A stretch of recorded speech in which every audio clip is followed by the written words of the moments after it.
I saw a video today about dropping birth rates and how the population of the world is actually reducing slowly over time, and it's a problem. Good morning, good afternoon, good evening. Welcome to an episode of the Good Living Podcast. It's your man, Coke Boy. And I was talking about the video that I saw.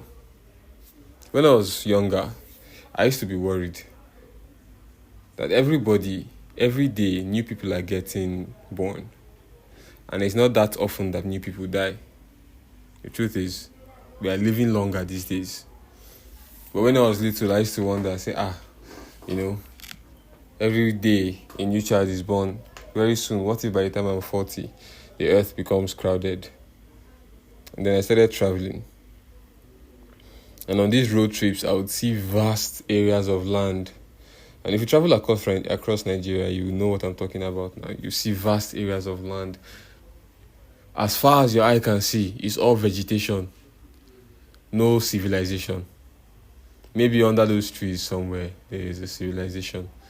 But the point is, this is a place that buildings and stuff can spread to, but they don't. So it occurred to me, even if we doubled.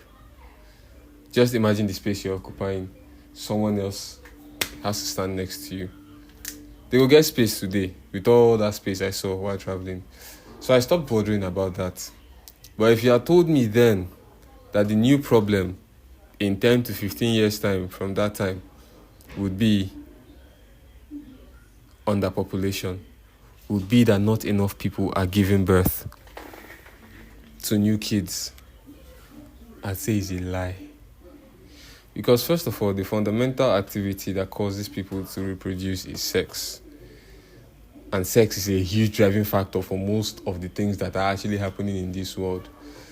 Honestly, if you cut off a man's manhood, for example, his desire to conquer the world reduces.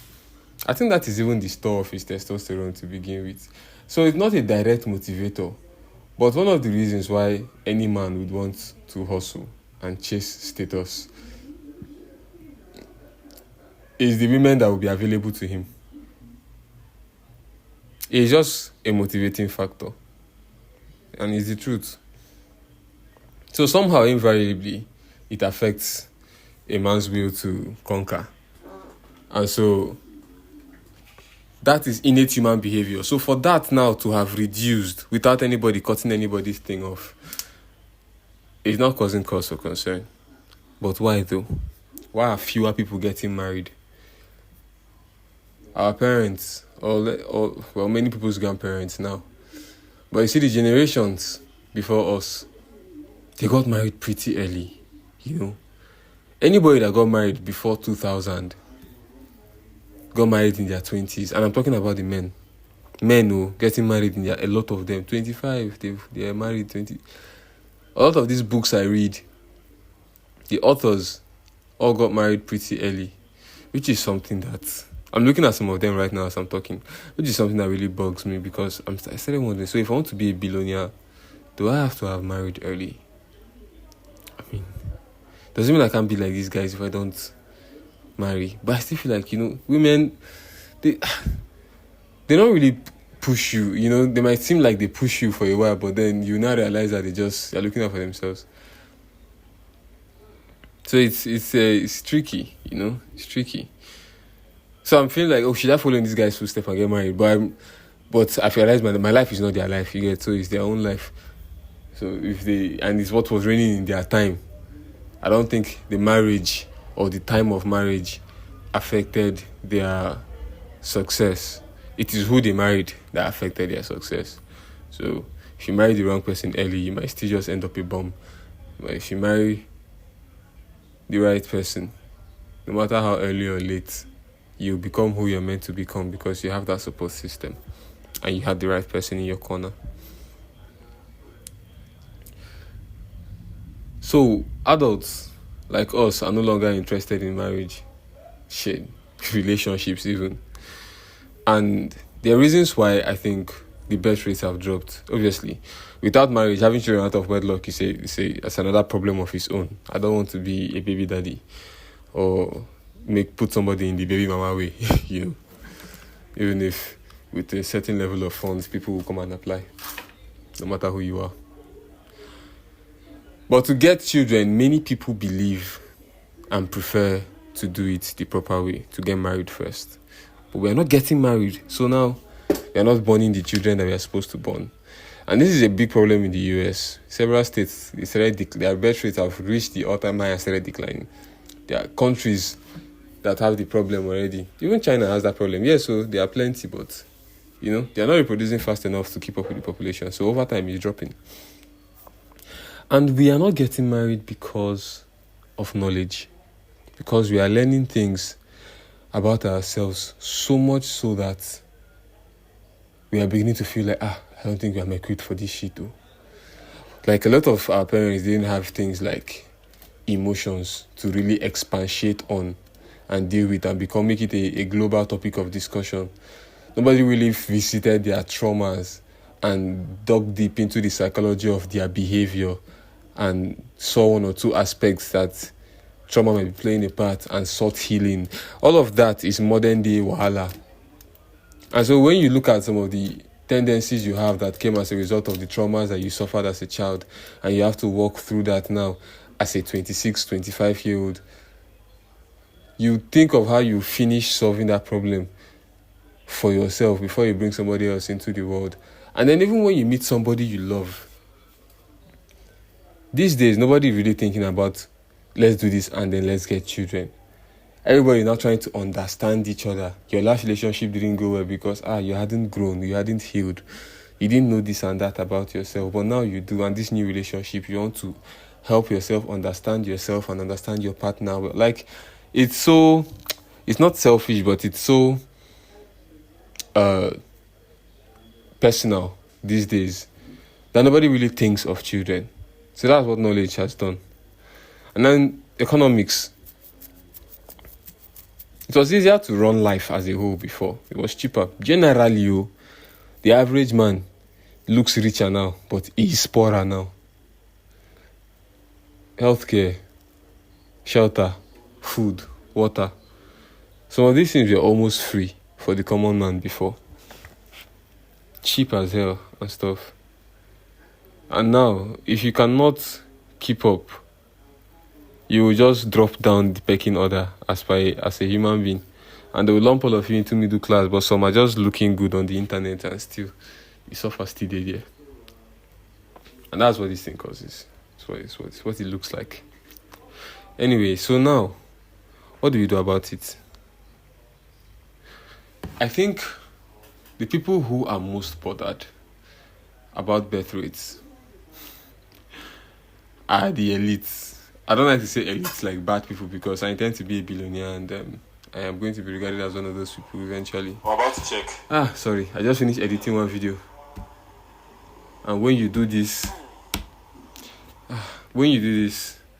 it just starts playing. Alright. Now that we've gotten that out of the way. Have we? The next thing. This is a case of the slave master complaining that the slaves are not reproducing enough. In my life, I believe I want offspring. But I believe that my eggs or my sperm is viable until I'm 50, if I like. My father had me when he was 40. He's 40 years older than me. Exact 40 years older than me. Right. Still have like 13 years to reach there. So don't be in a rush. This is not it might be a global problem or whatever, however they want to frame it, but it is not your problem.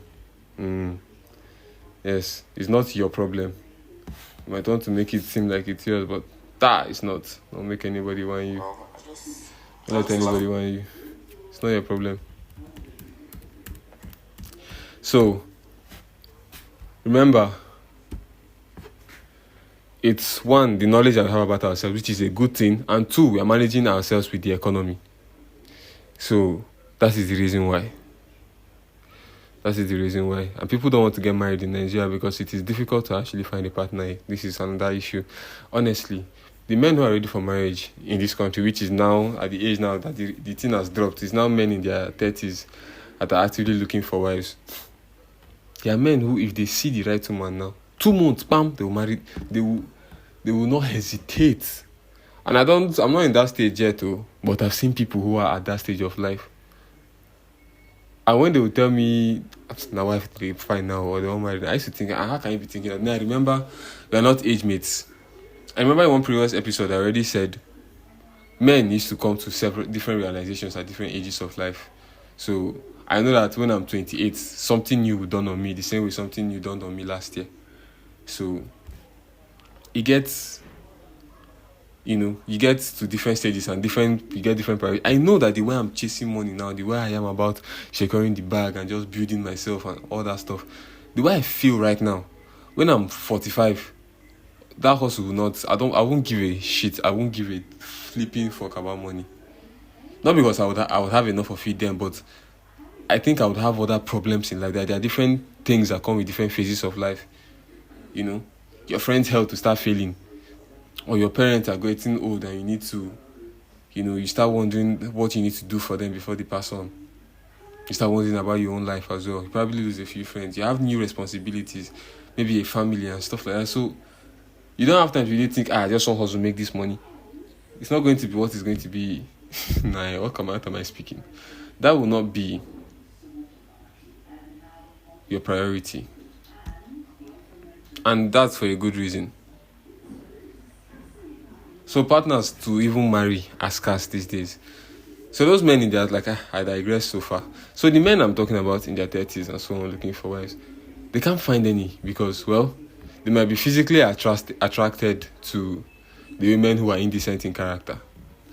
And being an experienced man, you can spot indecent character a mile away. So the bodies of women will attract them to begin with, and they will not be able to proceed further until marriage with those women because what they know has taught them that this is not the right one. And then they start afresh with another one, and another one, and another one. And then women as well, looking for partners. How is it to find? Well, once you cross 30, it just gets a lot harder. And they don't like to admit it, but the truth is in the reason why they stay 29 for 3 years. The truth is in that reason. If you find out, if any woman tells you why women don't like to cross to 30 and they say they are 29 3 years in a row, yeah, that's the reason why after 30, it gets tougher. It gets tougher. It's not always their fault, but it's just the reality of life. And then the man that is in his 30s is hot ass cake. Because everybody from 22 to 35, in terms of women, they will say yes to that one if he's capable and ready for marriage. You go chop heavy yes. It's just how the world is. But it's difficult for a woman to find a man because, well, first of all, women are more than men. I used to use this word plenty before, but I realized it's not. I invented it. Women are generally more in number than men in this world. If you group it country by country, in this country, and then even if they were equal, all women want the best man available. They don't look at themselves and say, okay, the best man I can get. The same way, the way boys look and say, no, that girl passed me. They don't think of it like that. All of them want the best man available. So it puts them in a state of misery. Because if all of you want the best man available can now choose. And choose what to do with all of you that are coming. Oh, Jesus. It's probably why you shouldn't hurry up and even get married. Make something of yourself. Let your options open up. And then you can choose from a place of comfort. We're going to let this podcast reach 15 minutes and I'm going to stop it. Thank you very much for listening to the Good Living Podcast today. This has been an interesting journey, honestly, from NYSCeries Day 1 till now. It was actually Day 0 when I entered camp till now. I can't believe everything I've done is on the podcast. Like everything I've done, I've recorded. That's what I'm going to continue. Love you guys. Goodbye.